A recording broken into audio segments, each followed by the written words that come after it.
ಶ್ರೀ ಗುರುಭ್ಯೋ ನಮಃ. ಫ್ರೆಂಡ್ಸ್, ಎಲ್ಲರಿಗೂ ನಮಸ್ಕಾರ. ಯಾವ ದಿನ ಈ ಮಂತ್ರ ನಿಮ್ಮ ಕಿವಿಗೆ ಬೀಳುತ್ತೋ ಆ ದಿನದಿಂದನೇ ನಿಮ್ಮ ಜೀವನದ ಸಮಸ್ಯೆಗಳು ಕರಗತೊಡಗುತ್ತೆ. ನಮ್ಮ ಚಾನಲ್ಗೆ ನಿಮಗೆಲ್ಲ ಹೃದಯಪೂರ್ವಕ ಸ್ವಾಗತ. ಇಂದು ನಾನು ನಿಮಗೆ ಹೇಳ್ತಾ ಇರೋದು ಯಾವುದೇ ಸಾಮಾನ್ಯ ಮಂತ್ರವಲ್ಲ. ಇದು ಧನಕ್ಕಾಗಿ ಮಂತ್ರವಲ್ಲ, ಶಕ್ತಿಗಾಗಿ ಮಂತ್ರವಲ್ಲ, ಬುದ್ಧಿಯನ್ನು ಜಾಗೃತಗೊಳಿಸುವ ಮಹಾಶಕ್ತಿ ಹೊಂದಿರುವ ಅತ್ಯಂತ ರಹಸ್ಯ ಮಂತ್ರ. ಈ ಮಂತ್ರವನ್ನು ಯಾವ ದಿನ ನೀವು ಶ್ರದ್ಧೆಯಿಂದ ಕೇಳುತ್ತೀರೋ ಆ ದಿನದಿಂದಲೇ ನಿಮ್ಮ ಜೀವನದಲ್ಲಿ ಎದುರಾಗುತ್ತಿದ್ದ ಗೊಂದಲಗಳು, ತಪ್ಪು ನಿರ್ಣಯಗಳು, ಅನಾವಶ್ಯಕ ಭಯಗಳು ನಿಧಾನವಾಗಿ ದೂರವಾಗತೊಡಗುತ್ತೆ. ನೀವು ಈ ಮಂತ್ರವನ್ನು ನಾನು ಯಾವುದೇ ಚಮತ್ಕಾರ ಕಥೆಯಿಂದೇ ಹೇಳ್ತಾ ಇಲ್ಲ. ಶಾಸ್ತ್ರಗಳಲ್ಲಿ ಮಾನವನ ಅತಿ ಪ್ರಮುಖ ರಕ್ಷಣೆಗೆ ಅವನ ಬುದ್ಧಿಯನ್ನು ಶುದ್ಧಗೊಳಿಸಲು ಹೇಳಲ್ಪಟ್ಟ ದೇವಿ ಮಂತ್ರ ಇದು. ಈ ಮಂತ್ರವನ್ನು ಶ್ರದ್ಧೆಯಿಂದ ಕೇಳಿದ ನಂತರ ನಿಮ್ಮ ನಿರ್ಣಯ ಶಕ್ತಿ ತೀಕ್ಷ್ಣವಾಗುತ್ತೆ. ತಪ್ಪು ಮಾರ್ಗಗಳಿಗೆ ಹೋಗೋದನ್ನು ನಿಮ್ಮ ಬುದ್ಧಿಯೇ ತಡೆಯುತ್ತೆ. ಅಪಾಯಗಳು ಎದುರಾಗುವ ಮುನ್ನವೇ ಅವುಗಳಿಂದ ದೂರ ಉಳಿಯುವ ವಿವೇಕ ನಿಮ್ಮೊಳಗೆ ಜಾಗೃತವಾಗುತ್ತೆ. ಈ ಮಂತ್ರ ಹೇಳಿದ ತಕ್ಷಣ ಅವರ ಜೀವನದಲ್ಲಿ ಅಸಾಧಾರಣವಾದ ಘಟನೆಗಳು ನಡೆಯುತ್ತೆ. ಆ ಮಂತ್ರ ಹೀಗಿದೆ: ಯಾ ದೇವಿ ಸರ್ವಭೂತೇಷು ಬುದ್ಧಿರೂಪೇಣ ಸಂಸ್ಥಿತ ನಮಸ್ತೈಸ್ಥೈ ನಮಸ್ತೈಸ್ಥೈ ನಮಸ್ತೈಸ್ಥೈ ನಮೋ ನಮಃ. ಈ ಮಂತ್ರವನ್ನು ನಾವು ಹಲವಾರು ಬಾರಿ ಪೂಜೆಗಳಲ್ಲಿ, ಆರತಿಗಳಲ್ಲಿ ಕೇಳಿರುತ್ತೇವೆ. ಆದರೆ ಬಹುತೇಕ ಜನರಿಗೆ ಇದರ ನಿಜವಾದ ಅರ್ಥ ತಿಳಿದಿಲ್ಲ. ಈ ಮಂತ್ರದಲ್ಲಿ ಕರೆಯಲ್ಪಡುವ ದೇವಿ ಬೇರೆ ಯಾರೂ ಅಲ್ಲ, ಪ್ರತಿಯೊಬ್ಬ ಜೀವಿಯೊಳಗೂ ಬುದ್ಧಿ ರೂಪದಲ್ಲಿ ನೆಲೆಸಿರುವ ಆದಿಶಕ್ತಿ. ಈ ದೇವಿ ನಮ್ಮ ಹೊರಗೆ ಇಲ್ಲ, ನಮ್ಮೊಳಗೆ ಇದ್ದಾಳೆ. ನಮ್ಮ ಬುದ್ಧಿಯೇ ಆ ದೇವಿಯ ಪ್ರತಿಬಿಂಬ. ಆದ್ದರಿಂದ ಈ ಮಂತ್ರವನ್ನು ಜಪಿಸಿದರೆ ದೇವಿಯನ್ನ ಬೇಡಿಕೊಳ್ಳುವ ಅಗತ್ಯ ಇಲ್ಲ. ನಮ್ಮೊಳಗಿನ ಬುದ್ಧಿಯೇ ಜಾಗೃತವಾಗುತ್ತೆ.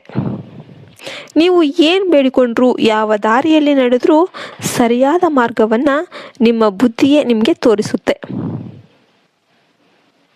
ಶಾಸ್ತ್ರಗಳು ಸ್ಪಷ್ಟವಾಗಿ ಹೇಳುತ್ತೆ, ಯಾರ ಬುದ್ಧಿ ಶುದ್ಧವಾಗಿರುತ್ತದೋ ಅವರ ಭಾಗ್ಯ ತಾನಾಗಿಯೇ ಸರಿಯಾದ ದಾರಿಯಲ್ಲಿ ಸಾಗುತ್ತೆ. ಹಣಕ್ಕಿಂತ ಮೊದಲು ಬುದ್ಧಿ ಬರುತ್ತೆ, ಶಕ್ತಿಗಿಂತ ಮೊದಲು ವಿವೇಕ ಬರುತ್ತೆ. ಈ ಮಂತ್ರವನ್ನು ನಿಯಮಿತವಾಗಿ ಕೇಳುವ ಅಥವಾ ಜಪಿಸುವ ವ್ಯಕ್ತಿಯ ಜೀವನದಲ್ಲಿ ಮತ್ತೆ ಮತ್ತೆ ತಪ್ಪುಗಳು ನಡೆಯೋದಿಲ್ಲ. ಸಮಯಕ್ಕೆ ಸರಿಯಾದ ನಿರ್ಣಯ ತೆಗೆದುಕೊಳ್ಳುವ ಶಕ್ತಿ ಅವನಿಗೆ ದೊರೆಯುತ್ತೆ. ಈ ಮಂತ್ರ ಜಪಿಸುವ ಸರಿಯಾದ ವಿಧಾನವನ್ನು ತಿಳಿದುಕೊಳ್ಳುವುದು ಬಹಳ ಮುಖ್ಯ. ಹಲವರು ಇಲ್ಲಿ ತಪ್ಪು ಮಾಡ್ತಾರೆ. ಈ ಮಂತ್ರವನ್ನು ಬೆಳಿಗ್ಗೆ ಸೂರ್ಯೋದಯದ ನಂತರ ಅಥವಾ ರಾತ್ರಿ ನಿದ್ದೆಗೆ ಹೋಗುವ ಮೊದಲು ಮನಸ್ಸು ಸಂಪೂರ್ಣ ಶಾಂತವಾಗಿರುವ ಸಮಯದಲ್ಲಿ ಕೇಳಬೇಕು ಅಥವಾ ಜಪಿಸಬೇಕು. ಎಷ್ಟು ಬಾರಿ ಜಪಿಸಿದ್ರಿ ಎಂಬುದಕ್ಕಿಂತ ಎಷ್ಟು ಭಾವನೆಯಿಂದ ಜಪಿಸಿದ್ರಿ ಎಂಬುದೇ ಮುಖ್ಯ. ಮನಸ್ಸಿನಲ್ಲಿ ಯಾವುದೇ ಅಹಂಕಾರ ಇರಬಾರ್ದು. ನನಗೆ ಎಲ್ಲವೂ ಗೊತ್ತು ಎಂಬ ಭಾವನೆ ಬಿಟ್ಟು ಸತ್ಯವನ್ನು ಅರಿಯುವ ವಿನಯದ ಮನಸ್ಥಿತಿಯಲ್ಲಿ ಈ ಮಂತ್ರವನ್ನು ಕೇಳಬೇಕು. ಈ ಮಂತ್ರ ಪದಗಳಿಗಿಂತಲೂ ಅನುಭವಕ್ಕೆ ಸಂಬಂಧಿಸಿದೆ. ನಿರಂತರವಾಗಿ ಕೇಳುತ್ತಿದ್ದಂತೆ ನಿಮ್ಮೊಳಗೆ ಒಂದು ಸ್ಪಷ್ಟತೆ ಮೂಡುತ್ತೆ. ಯಾವುದು ಸರಿ, ಯಾವುದು ತಪ್ಪು ಎಂಬುದು ಯಾರೂ ಹೇಳದೆ ನಿಮ್ಮ ಬುದ್ಧಿಯೇ ತಿಳಿಸುತ್ತೆ.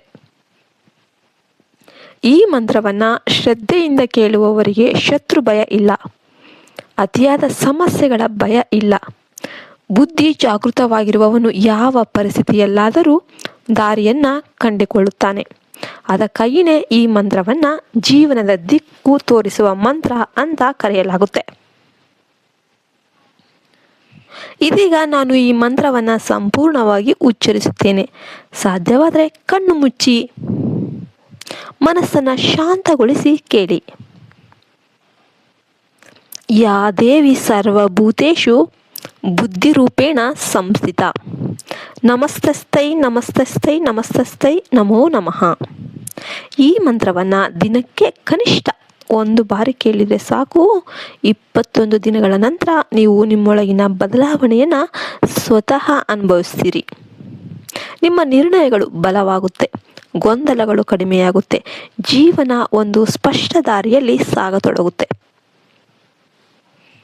ಈ ವಿಡಿಯೋ ನಿಮಗೂ ಕೂಡ ಸ್ವಲ್ಪವೂ ಉಪಯುಕ್ತ ಆಯಿತು, ಇಷ್ಟ ಆಯಿತು ಅಂದರೆ ದಯವಿಟ್ಟು ಲೈಕ್ ಮಾಡಿ, ಚಾನಲ್ಗೆ ಸಬ್ಸ್ಕ್ರೈಬ್ ಮಾಡಿ ಮತ್ತು ಕಮೆಂಟ್ನಲ್ಲಿ ಜೈ ಮಾ ಸರಸ್ವತಿ ಅಂತ ಬರೀರಿ. ಯಾಕೆಂದರೆ ನಾಳೆ ವಸಂತ ಪಂಚಮಿ ಇದೆ, ಸರಸ್ವತಿಯ ಜಯಂತಿ.